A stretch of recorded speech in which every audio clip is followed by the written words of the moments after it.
Toda grávida não vê a hora de sentir o bebezinho mexer dentro da barriga. Isso porque a gente quer estabelecer logo uma relação com o nosso filho. Mas você sabia que o bebê aprende dentro do útero? E é sobre isso que a gente vai conversar agora com o ginecologista e obstetra Domingos Mantelli.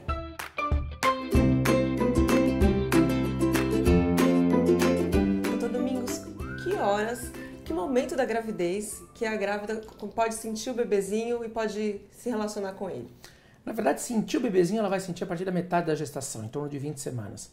Mas não é só a partir desse momento que ela pode se relacionar com o bebê. Ela já pode começar a interagir com esse bebê desde o início, desde quando ela descobre a gravidez. O bebê, desde a concepção, ele já tem uma memória inconsciente. Tudo, absolutamente tudo que a gestante sente, esse bebê sente e vai armazenar.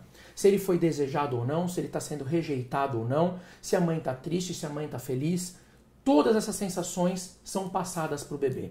Vamos colocar um exemplo extremo? A gestante está grávida e falece algum ente querido. Certo. Um estresse muito grande, ela libera adrenalina, cortisol, noradrenalina, uma série de hormônios que vão mexer com essa arquitetura cerebral do bebê que está em formação. Só para vocês terem uma ideia, os estudos demonstraram que esses bebês, na vida adulta, a chance de serem depressivos são 4 vezes maior. Então, quer dizer, todas as emoções da mãe interferem muito no desenvolvimento do bebê. Da mesma maneira, as emoções positivas vão interferir de maneira positiva. E quais são as emoções positivas? Porque é um jeito também de a gente estimular, né? O que a gente pode fazer? O que eu costumo fazer no pré-natal, que eu costumo ensinar as pacientes, fazer o que a gente chama de reflexo condicionado. A mãe escuta todos os dias, durante os 9 meses da gestação, uma determinada música, não é qualquer música. Que tipo de música? Existem músicas específicas onde os timbres, os tons, conseguem estimular o hemisfério cerebral direito e esquerdo ao mesmo tempo.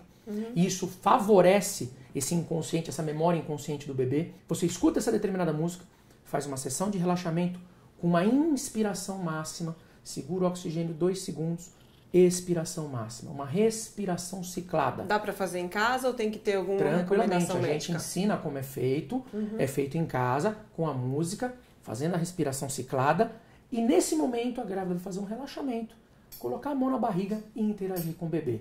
Interagir como? A gente chama de feedback positivo, ou seja, você vai inserir nessa memória inconsciente do bebê tudo aquilo que você quer, nunca o que você não quer. Certo. O nosso cérebro não distingue a palavra não.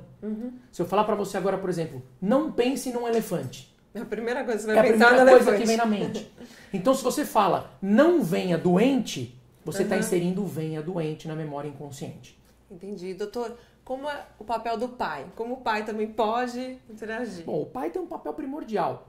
Primeiro, de evitar trazer problema para a grávida, deixá-la mais tranquila possível, evitar discussões nesse período e participar na hora desse feedback positivo, participar conversando com o bebê. É importante o bebê conhecer a voz do pai. E, por exemplo, se o pai interagindo mais, conversando mais com ele, também ele vai ter essa proximidade nos primeiros meses de vida do bebê, que ele pode ajudar ali a mãe. Sim, sem dúvida. A criança reage mais à voz do pai, a estar perto do pai. Para vocês terem uma ideia como reage a voz do pai, isso há muitos anos atrás eu pude presenciar, na época da residência, trabalhava em hospitais públicos, eu estava acompanhando uma gestante que estava em trabalho de parto, tinha acabado de ganhar o bebê, no hospital público.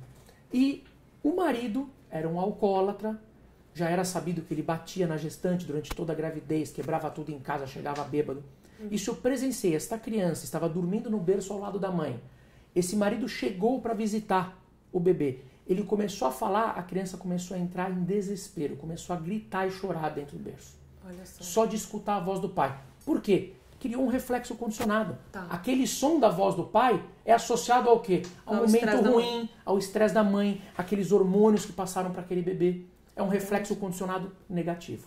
Agora, em relação a ter uma alimentação saudável e consumir ômega 3, DHA, dizem que os filhos ficam mais inteligentes, isso é verdade? Na verdade, não conseguiu se comprovar se ainda ficam mais inteligentes, mas são gorduras muito boas para o desenvolvimento do cérebro, para esse sistema nervoso que está em formação.